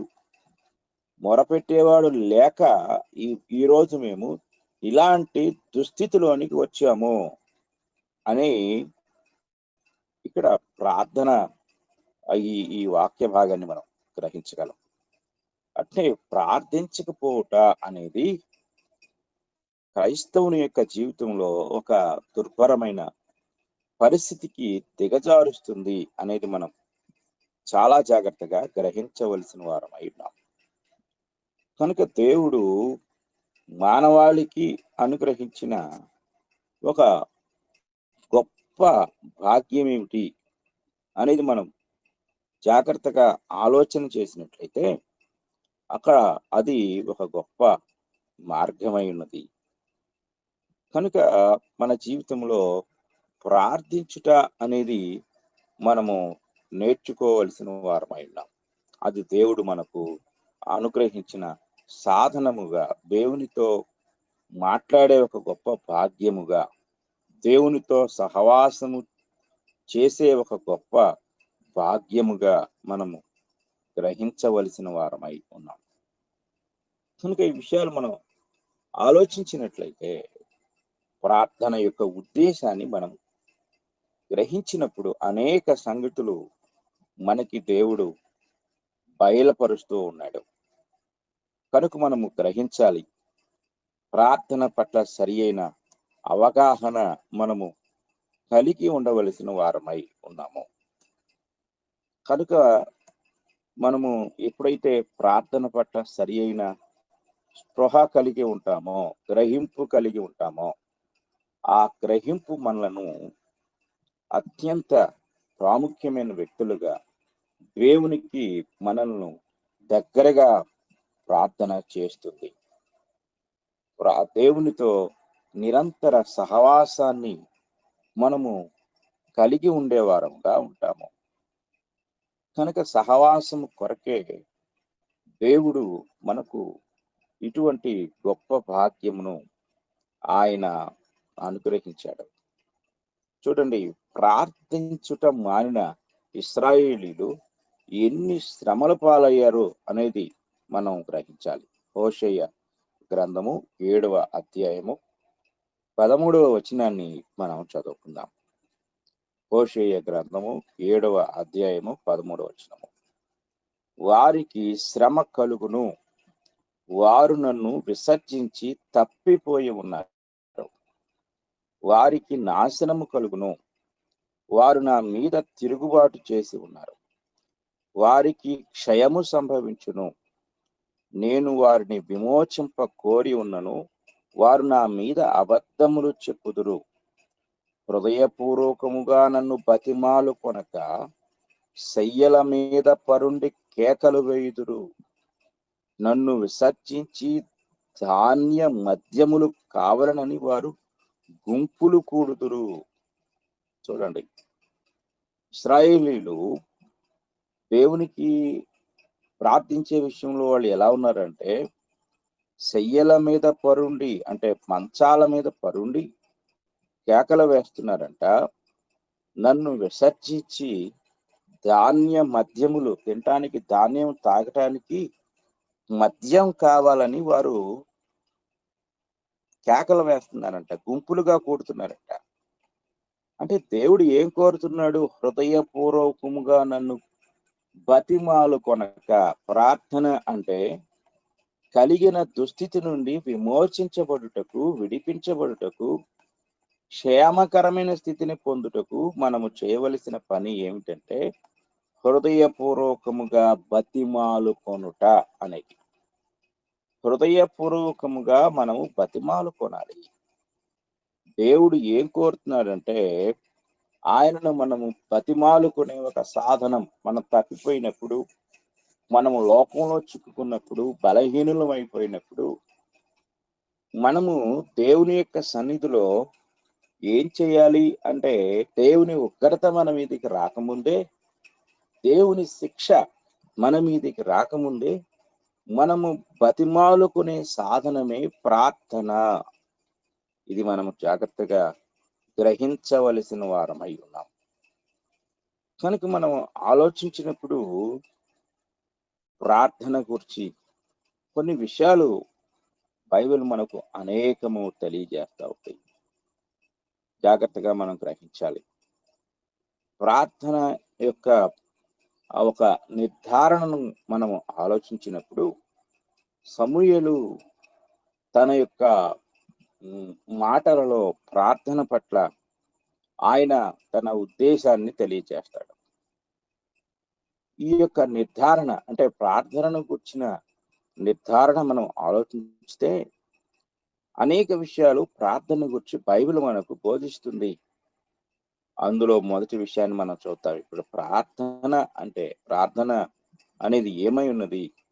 ఒకవేళ మనం ప్రార్థన మానేస్తే, ప్రార్థన అనేది ఒకవేళ నిర్లక్ష్యం చేయబడితే మనం ఏం చేస్తున్నాము అంటే, సమూయేలు మొదటి గ్రంథం 12వ అధ్యాయము 23వ వచనంలో ఇలా రాయబడి ఉంది. సమూయేలు మొదటి గ్రంథం 12వ అధ్యాయం 23వ వచనం చూడండి. నా మట్టుకు నేను మీ నిమిత్తము ప్రార్థన చేయుట మానుట వలన యెహోవాకు విరోధముగా పాపము చేసిన వాడనగుదును, అది నాకు దూరమగును గాక. చూడండి, ఇక్కడ సమూయేలు అంటూ ఉన్నాడు. ఇక్కడ ఆయన తన యొక్క మాటల్లో దేవుడు ఇశ్రాయేలు పట్ల ఎలాంటి ఆలోచన కలిగి ఉన్నాడు, ఎలాంటి ఉద్దేశం కలిగి ఉన్నాడు, అవన్నీ ఈ 12వ అధ్యాయంలో మొదటి నుండి ఆయన చెప్పుకుంటూ వస్తాడు. చూడండి, చూడండి మనం 12వ అధ్యాయంలో రాజు కావాలని అడిగిన ఇశ్రాయేలీలకు ఆయన రాజునిస్తాడు. రాజునిచ్చిన తర్వాత ఆయన ఇలా అంటాడు 3వ వచనంలో, ఇదిగో నేనున్నాను. అంటే సమూయేలు మాట్లాడుతూ, నేను ఎవని ఎద్దునైనా తీసుకుంటున్నా, ఎవని గార్ధమునైనా పట్టుకుంటున్నా, ఎవనికైనా అన్యాయం చేస్తున్నా, ఎవరినైనా బాధ పెట్టుతున్నా, న్యాయము నాకు అగపడకుండా ఎవని యొద్దనైనా లంచం పుచ్చుకుంటున్నా, అలాగు చేసిన యెడల యెహోవా సన్నిధిని ఆయన అభిషేకము చేయించిన వాని ఎదుటను వాడు నా మీద సాక్ష్యం పలుకువలెను. అప్పుడు నేను మీ ఎదుట దారిని మరలా ఇత్తును. నన్ను కాదని నేను న్యాయాధిపతిగా ఉంటే, మాకు రాజు కావాలని మీరు అడుగుతున్నారు. నేనేం చేశాను? నేను మీ దగ్గర ఏమన్నా అడిగానా? సమూయేలు ఇక్కడ వారితో మాట్లాడుతున్నాడు. అంటే ఇశ్రాయేలు ప్రజలు తన మీద ఎంత సణిగినప్పటికీ, లేక తనను అవమానించినప్పటికీ, న్యాయాధిపతిగా ఉన్న నీవు మాకొద్దు, మాకు రాజు కావాలి, నువ్వు మాకు అక్కర్లేదు అని వారు సమూయేలుని అడిగి సమూయేలు ద్వారా వారు ఒక రాజుని నియమించుకున్నప్పటికీ నీవు మాకు అక్కర్లేదు పో అని వారు సమూయేలును వెలివేసినప్పటికీ, సమూయేలును అవమానించినప్పటికీ సమూయేలు అంటున్నాడు ఇక్కడ, నా మట్టుకు నేను మీ నిమిత్తము ప్రార్థన చేయుట మానుట వలన యెహోవాకు విరోధముగా పాపము చేసిన వాడనగుదును, అది నాకు దూరమగును గాక. కాబట్టి మీరు నన్ను న్యాయాధిపతిగా వ్యతిరేకించినా, నన్ను దూరపరిచినా, నేను మాత్రం మీ కొరకు ప్రార్థించుట మానను. ఒకవేళ ప్రార్థించుట మానేస్తే నేను యెహోవాకు విరోధముగా పాపము చేసిన వాడనగుదును. అంటే ప్రార్థన చేయుట మానుట అనేది దేవుని మీద తిరుగుబడే ఒక సాధనం, ఆయనకి విరోధంగా చేసే గొప్ప పాపం. ఆయన అంటున్నాడు, ఇది నాకు దూరమగును గాక అని. అంటే ఈ వచనములో మనం ఏమి గ్రహించాలంటే, ప్రార్థన మానేసేవారు దేవునికి విరోధమైన పాపము చేస్తున్నారు. అబ్బాయి ఇప్పుడు నాకు తొందరగా ఉంది, నేను త్వరగా నా డ్యూటీకి నేను వెళ్ళాలి అని నువ్వు ఒకవేళ అనుకుంటే, న్యూ ఇయర్ రోజు లేక డిసెంబర్ 31 రోజు చాలా మంది ఒక ప్రణాళిక వేసుకుంటారు. ఆ ప్రణాళికలో ప్రార్థనకు ఎంతమంది టైము అంటే వారి యొక్క టైం టేబుల్లో అది ఉంటుందో లేదో నాకు తెలియదు. ఒకవేళ మీ టైం టేబుల్లో ప్రార్థనను చేర్చుకుని ఆ తరువాత కాలంలో ప్రార్థనను మీ టైం టేబుల్ నుండి నిర్లక్ష్యం చేస్తే, ప్రార్థించటం మానివేస్తే, అది దేవునికి విరోధముగా చేసే పాపం అని బైబిల్ బోధిస్తుంది. సమూయేలు అంటున్నాడు, నాకు అది దూరమగును గాక. అంటే నేను ఆ పాపానికి నేను దూరంగా ఉంటాను. మీరు నన్ను న్యాయాధిపతిగా లక్ష్య పెట్టినా, తృణీకరించినా అవేమి నేను పట్టించుకోను. నేను మాత్రం మీ కొరకు ప్రార్థన చేస్తాను, ప్రార్థన మానను. ప్రార్థన చేయుట మానితే అది యెహోవాకు విరోధంగా చేసే పాపం. ఇక్కడ సమూయేలు ఇంకొక విషయం తెలియజేస్తున్నాడు. ప్రార్థన అంటే దేవుని మీద తిరుగుబాటు చేసి దేవుని న్యాయాధిపతికి కోపాన్ని, బాధను, కష్టాన్ని కలిగించినప్పటికీ కూడా వారి కొరకు ప్రార్థించుట అనేది సాధనంగా దేవుడు అనుగ్రహించాడు. ఇది జాగ్రత్తగా మనం గ్రహించాలి. సంఖ్యాకాండంలో ఇశ్రాయేలీలు దేవుని దగ్గర నీటి కోసం సణుగుతారు. సణిగినప్పుడు అక్కడ మోషే గారు ద్రోహులరా అని వారిని సంబోధిస్తాడు. అంటే ప్రార్థించవలసిన ఒక దైవజనుడు ద్రోహులరా అని వారిని సంబోధించడం ద్వారా, విసుగు చెందడం ద్వారా, కోపించడం ద్వారా, అంతకుముందు అలాంటి సందర్భాల్లో దేవుడే కోపించినప్పటికీ దేవుని పక్షంగా ఆయన ఇశ్రాయేలు పక్షంగా దేవునికి విజ్ఞాపన చేసి మొరపెట్టి శాంతపరిచి, అయ్యా వీళ్ళు తిరుగుబాటు చేసేవారైనప్పటికీ కనికరించు, నీ కోపాగ్ని వీరి మీద కుమ్మరించొద్దు అని దేవుని పక్షంగా అంటే ఇశ్రాయేలు పక్షంగా దేవునికి మొరపెట్టిన సంఘటనలు ఆయన జీవితంలో ఎన్నో జరిగాయి. ఇది మనం నిర్గమకాండములో అరణ్య యాత్ర ప్రారంభమైన దగ్గర నుండి, అంటే వారు ఐగుప్తును విడిచిపెట్టిన దగ్గర నుండి కూడా పలుమార్లు జరిగింది ఈ సంఘటన.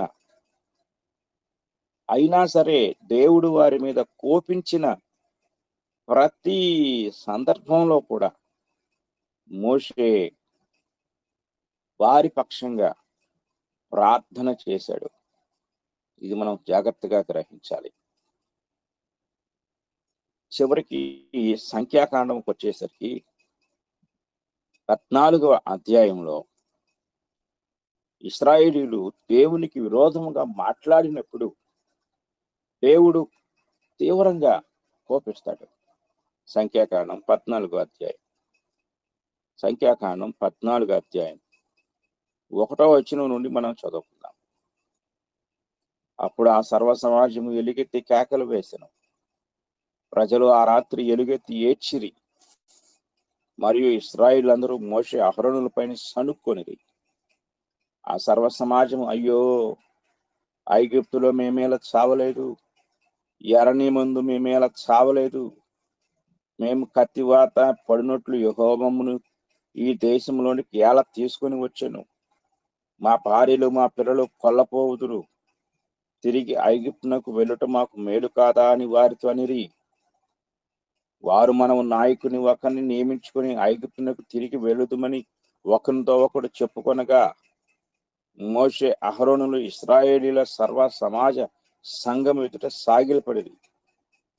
అప్పుడు దేశమును సంచరించి చూచిన వారిలో ఉండిన నూను కుమారుడు యెహోషువయు యొఫున్నె కుమారుడు కాలేబును బట్టలు చింపుకొని, ఇశ్రాయేళ్ల సర్వ సమాజముతో మేము సంచరించి చూచిన దేశము మిక్కిలి మంచి దేశము, యెహోవా మన యందు ఆనందించిన యెడల ఆ దేశంలో మనను చేర్చి దాన్ని మనకిచ్చును. అది పాలు తెనెలు ప్రవహించు దేశము. మెట్టుకు మీరు యెహోవా మీద తిరగబడకుడి, ఆ దేశ ప్రజలకు భయపడకుడి, వారు మనకు ఆహారమగుదురు, వారి నీడ వారి మీద నుండి తొలగిపోయెను. యెహోవా మనకు తోడై ఉన్నాడు, వారికి భయపడకుడనిది ఆ సర్వ సమాజము వారిని రాళ్లతో కొట్టి చంపనగా ఈ మాటలు చెప్పినందుకు వాళ్ళ కోపం వచ్చింది. వాళ్ళు యెహోషువ, కాలేబును, మోషే, అహరోనును సర్వ సమాజం అందరూ కలిసి రాళ్లతో కొట్టి చంపాలనుకున్నారు. అప్పుడు దేవుడు దిగి వచ్చాడు. అంటే ఆయన మహిమ ప్రత్యక్ష గుడారం మధ్యకి వచ్చింది. అప్పుడు దేవుడు మోషేతో మాట్లాడుతున్నాడు.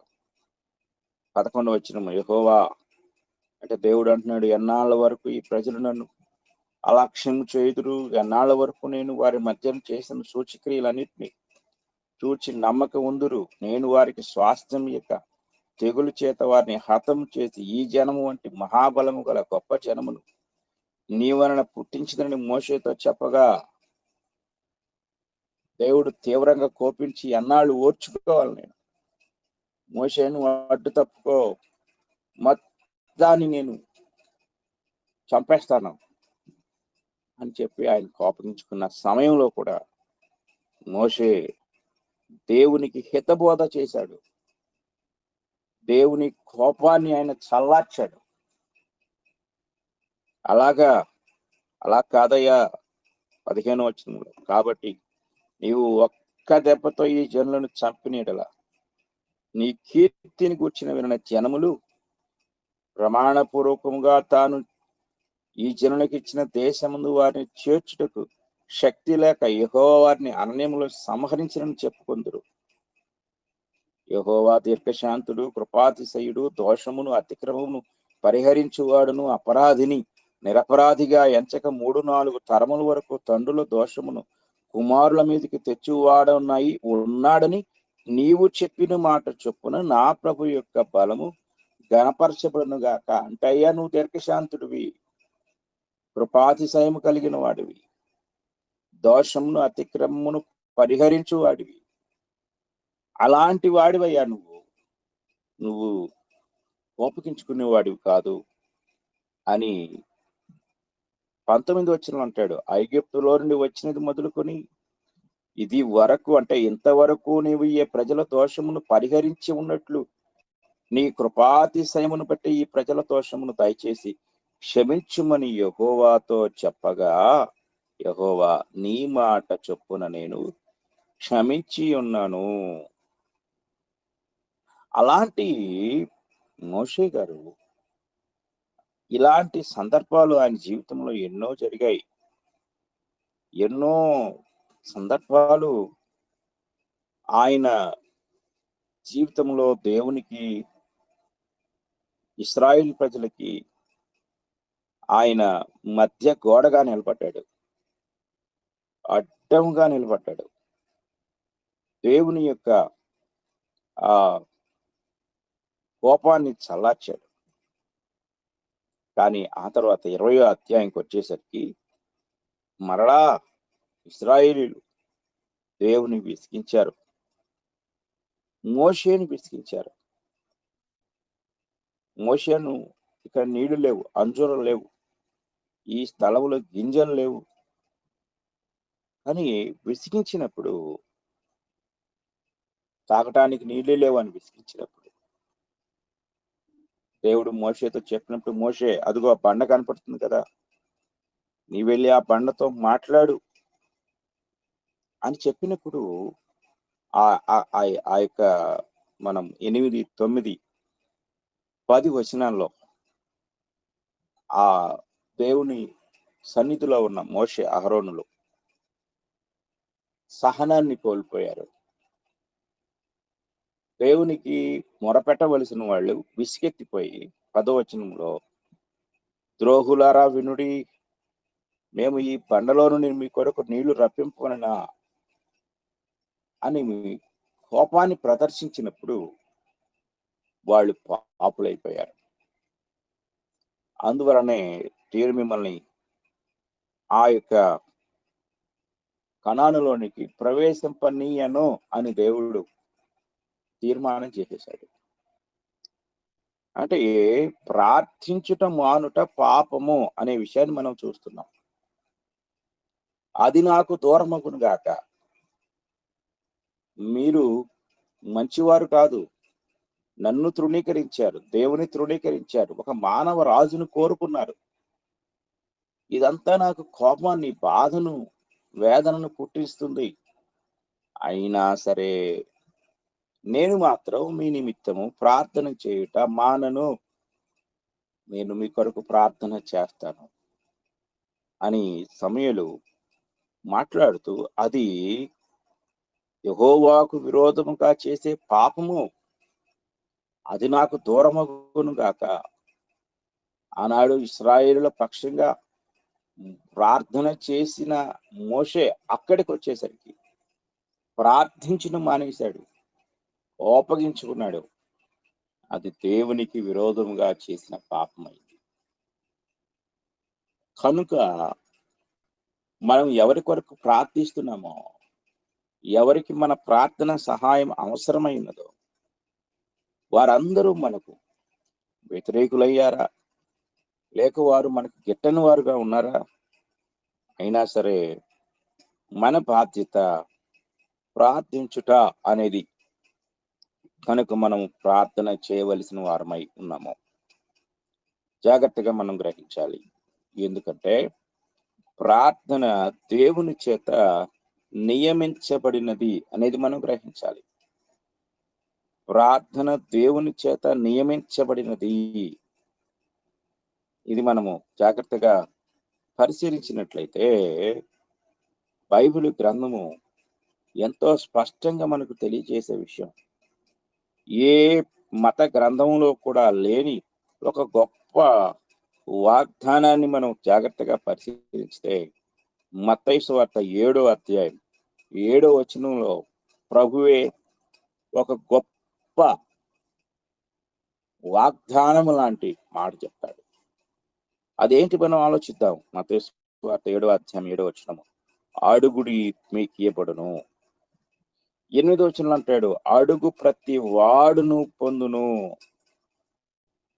ఇక 9వ వచనం అంటాడు, మీలో ఏ మనుషుడైనను తన కుమారుడు తను రొట్టెను అడిగిన యెడల వానికి రాతినిచ్చునా. యొర్దాను నదీ తీరంలో ఇసుకలో ఉండే గుండ్రని నున్నని రాళ్ళు ఇశ్రాయేలీలు తినే రొట్టెలను పోలినవై ఉంటాయి. కనుక చిన్న పిల్లవాడికి భేదం తెలియదు కాబట్టి ఏ తండ్రి అయినా రొట్టె అడిగితే అదే షేపులో ఉండే, ఆకారంలో ఉండే రాతిని తీసుకొచ్చి ఇదే రొట్టె అని ఇస్తాడా? అలా ఎవరు ఇవ్వరు కదా. చేపను అడిగిన నీడల పామునిచ్చిన యొర్దాను నదిలో దొరికే కొన్ని చేపలు పాము లాంటి ఆకారాన్ని కలిగి ఉంటాయి. కాబట్టి పామును తీసుకొచ్చి ఇదే చేప అని ఇస్తాడా? అది ఎవరు చేయరు కదా. కాబట్టి మీరు అడగండి.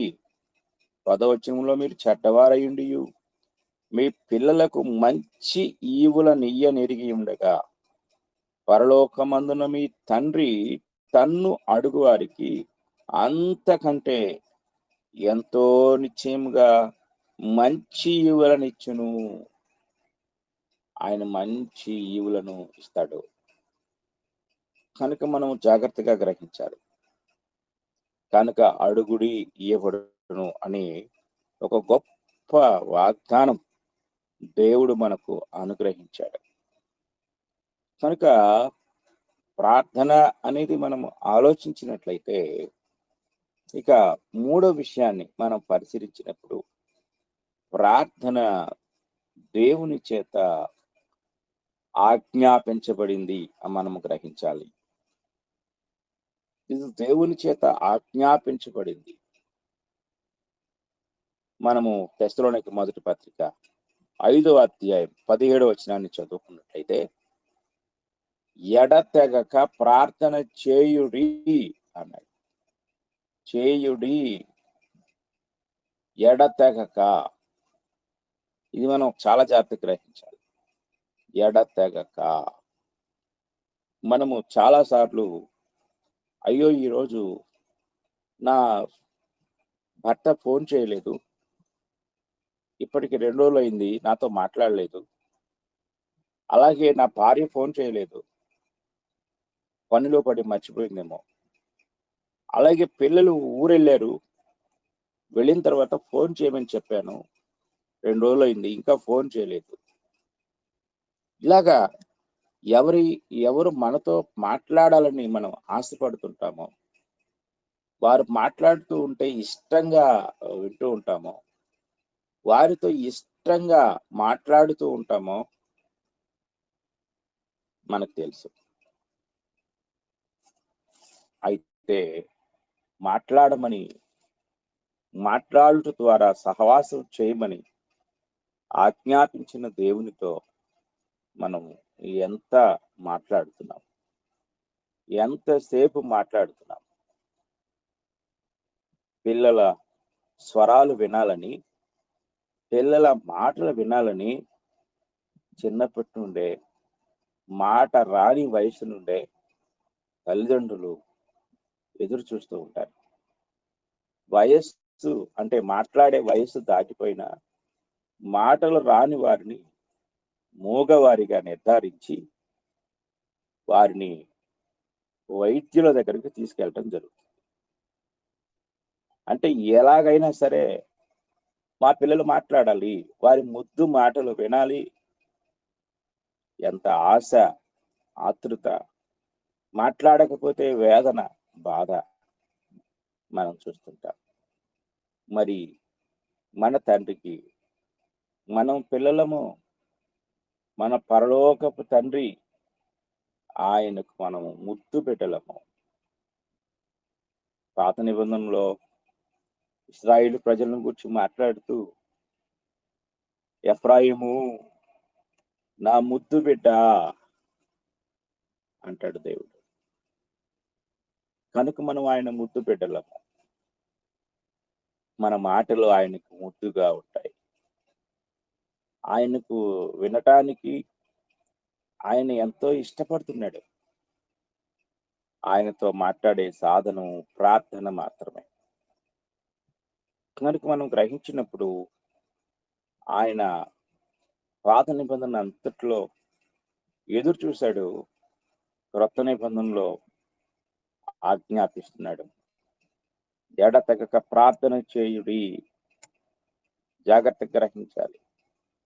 తెస్సలోనికీ మొదటి పత్రిక 5వ అధ్యాయం 17వ వచనం. అలాగే కొలస్సీ పత్రిక 4వ అధ్యాయం 2వ వచనంలో ఇలా ఉంటుంది, ప్రార్థనలో స్థిరముగా ఉండుడి, అందులో కృతజ్ఞతతో జాగ్రత్తగా ఉండుడి. అంటే మనం జాగ్రత్తగా పరిశీలించినప్పుడు కొలస్సీ పత్రిక 4వ అధ్యాయం 2వ వచనం ఉంటాడు, మనము ప్రార్థించే విషయంలో స్థిరముగా ఉండాలి, కృతజ్ఞతాపూర్వకంగా మన విన్నపములు దేవునికి తెలియచేయాలి. జాగ్రత్తగా మనం గమనించవలసిన వారమైనా ఇది మనం జాగ్రత్తగా గుర్తించాలి. ఇక 4వ విషయం ఏంటంటే ప్రార్థన మనకు అవసరమైన సాధనం. అడగటము అనేది అవసరము, మనం జాగ్రత్తగా గ్రహించాలి. ప్రార్థన అనేది ఒక నెససరీ, అత్యవసరమైనది. యాకోబు పత్రిక 4వ అధ్యాయం 2వ వచనాన్ని మనం చదువుకుందాం. యాకోబు పత్రిక 4వ అధ్యాయము 2వ వచనాన్ని మనం చదువుకున్నట్లయితే, మీరు ఆశించుచున్నారు గాని మీరు దొరకట్లేదు, నరహత్య చేయుదురు, మత్సరపడుదురు గాని సంపాదించుకొనలేరు, పోట్లాడుదురు, యుద్ధము చేయుదురు గాని దేవుని అడగనందున మీకేమీ దొరకదు. చూడండి, ఆశపడుతున్నారు, దొరకటం లేదు. పొందాలని నరహత్య చేస్తున్నారు. మీరు ఆశించిన వాటిని విషయంలో ఎదుటి వారికి ఉన్నాయి, మాకు లేవని మత్సరపడుతుంటారు, కానీ సంపాదించుకోలేరు.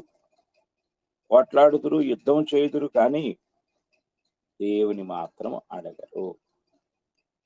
కనుక యాకోబు అంటున్నాడు, మీరు పొందాలనుకుంటున్నారు కానీ పొందలేకపోతున్నారు. నరహత్య చేయడం ద్వారా, మత్సరపడు ద్వారా, యుద్ధము ద్వారా పొందాలనుకుంటున్నారు. కానీ సింపుల్ వే ఉంది. ఇక్కడ ఒక మనిషిని చంపి అతని దగ్గర ఉన్న దాన్ని పొందే కంటే, ఎదుటివారికి ఉంది నాకు లేదు అని మత్సరపడే కంటే, యుద్ధం చేసి పోట్లాడి ఆక్రమించుకున్నట్టు కంటే సింపుల్ గా, సులభంగా దేవుడిచ్చిన మార్గం ఏమిటంటే, అడగనందున మీకేమీ దొరకదు. మీరు అడగటం లేదు, మీరు అడగండి. 3వ వచనం, మీరు అడిగినను మీ భోగముల నిమిత్తము.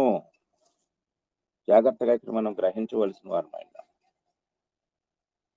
మీ భోగముల నిమిత్తము వినియోగించుటకై దురుద్దేశముతో అడుగుతురు కనుక మీకేమీ దొరుకుటలేదు. అంటే ఇక్కడ మనం గ్రహించినప్పుడు మనం అడిగేది మంచి పనులకై ఉండాలి. మనం ఏదైనా ఒక అవసరం అయిన దాన్ని అడిగినప్పుడు దేవుడు మనకి ఇస్తాడు, అయితే దాని ఉద్దేశం మంచిదై ఉండాలి. కనుక మనకి ఏది అవసరమో దానిని మాత్రమే దేవుడు మనకి ఇస్తాడు. ప్రార్థించినంత మాత్రాన అన్ని దేవుడు మనకి ఇచ్చేయడు. ఎందుకంటే మన పిల్లలు మనల్ని దేన్నైనా అడిగితే వాళ్ళు అడిగిందల్లా మనం ఇవ్వం వారికి. మనకి వారికి ఏది అవసరమో అది మాత్రమే మనం వారికి ఇస్తాము. అలాగే దేవుడు కూడా. ఇది మనం జాగ్రత్తగా గ్రహించవలసిన వారమైన. కనుక దేవుడు మనకు ఆయన అనుగ్రహిస్తాడు.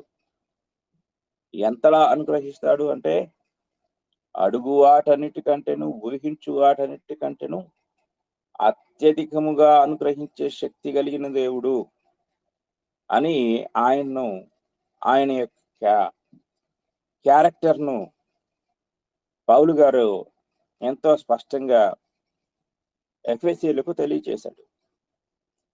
కనుక అలాంటి దేవుడు ఎందుకు మనకి ఇవ్వడు అంటే, ఒకటి, మనం దురుద్దేశంతో అడిగితే, మనము అనవసరంగా అడిగితే, మన లగ్జరీ కోసం అడిగితే దేవుడు దాన్ని ఇవ్వడు.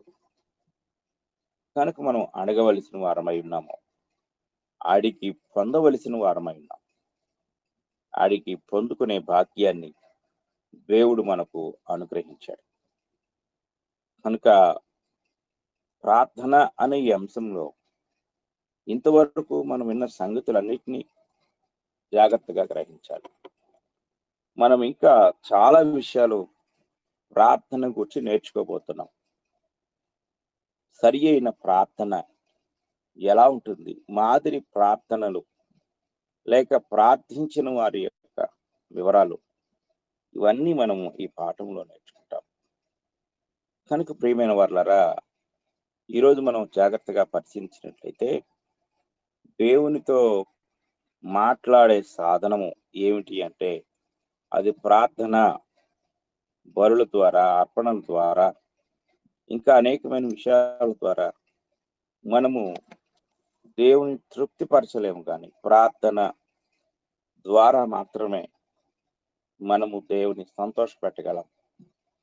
ప్రార్థన ద్వారా మాత్రమే మనము కూడా పొందగలం.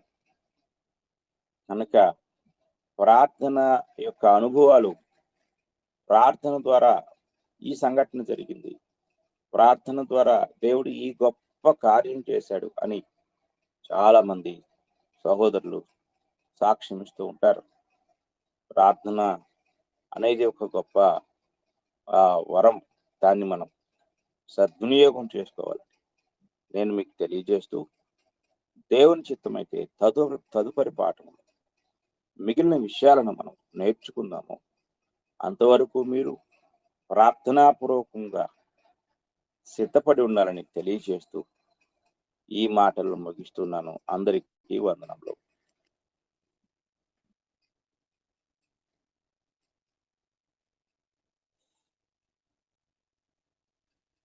మీకు కూడా వందనములు సార్.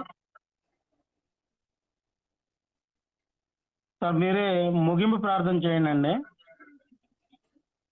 సార్ ఈరోజు మా పాప నీతి పుట్టినరోజు అండి. ప్రార్థనలో జ్ఞాపకం చేసుకోవాలని కోరుకుంటున్నాను. అలాగే ఇంకెవరైతే గర్భఫలం కోసం ఎదురు చూస్తున్నారో వారందరి కొరకు కూడా ప్రార్థన చేయాలని కోరుతున్నాను సార్.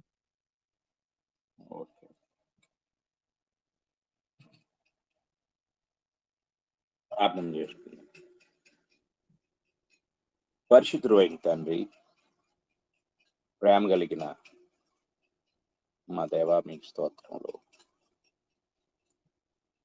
ఈ ఉదయకాల సమయంలో సహవాసంగా కూడి ఈ సహవాసం ద్వారా అనేక విషయాలు మేము నేర్చుకునే భాగ్యాన్ని దయచేసినందుకు మీకు స్తోత్రములు. అనేక దినములు మేము ప్రార్థించిన రీతిగా మా తండ్రి ఈ వారం అంతట్లో 3 దినములు తండ్రి ఆ గొప్ప మీటింగులను మీరు జరిగించి మీ కృపను అనుగ్రహించినందుకు మీకు స్తోత్రములు చెల్లిస్తున్నాం. గొప్ప తండ్రి దేవా, కనికరించండి. మీ కృప, మీ సహాయం దయచేయండి. వినయంతో, విశ్వాసంతో, భయభక్తులతో మా తండ్రి ప్రార్థన ద్వారా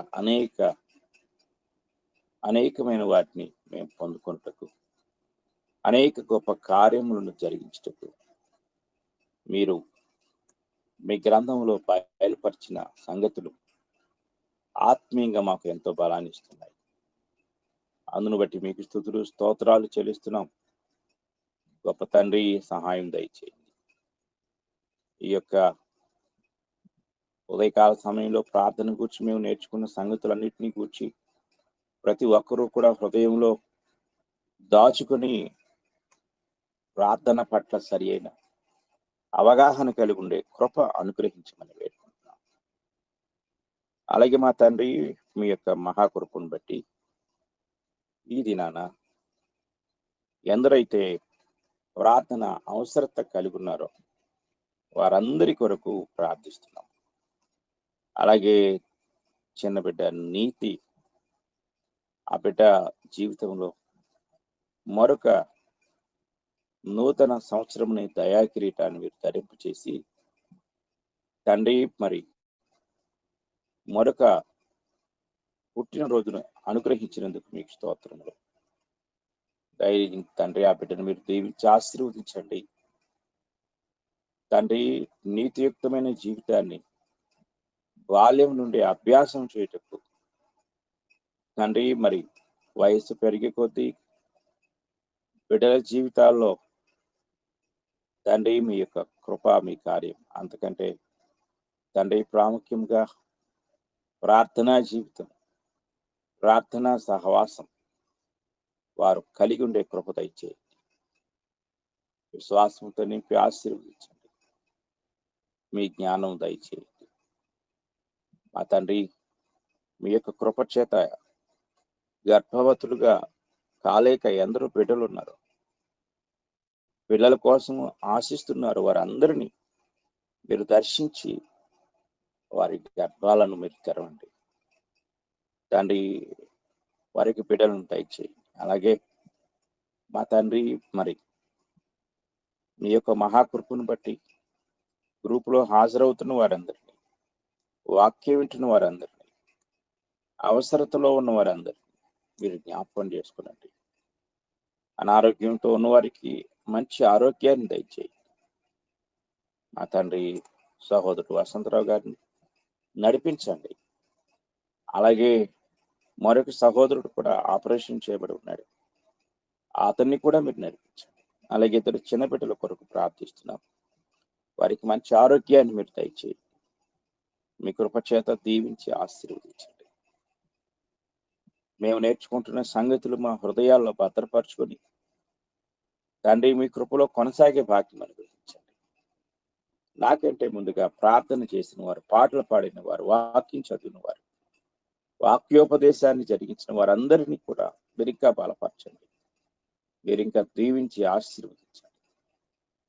అలాగే మా తండ్రి మీ యొక్క మహాకృపను బట్టి మా తండ్రి ఈ కార్యం అంతటినీ కూడా జరిగిస్తూ ఉన్నా తండ్రి, మరి మీ దాసుని మీరు దీవించి ఆశీర్వదించి తండ్రి ఇంకా అనేక కార్యక్రమాలను నిర్వహించడానికి కావలసిన జ్ఞానంను, శక్తిని, బలంను, ఆరోగ్యమును మీరు దయచేయమని మరొకసారి గ్రూపులో ఉన్న మా ప్రియులందరినీ మీరు జ్ఞాపకం చేసుకుని వారి అవసరతలను తీర్చి వారు నిరంతర సహవాసము మీతో కలిగి ఉండే గొప్ప భాగ్యాన్ని దయచేయమని ఈ ప్రార్థన మా ప్రభు అయిన యేసుక్రీస్తు వారి పరిశుద్ధ నామంలో అడిగి వేడుకుంటున్నాము తండ్రి.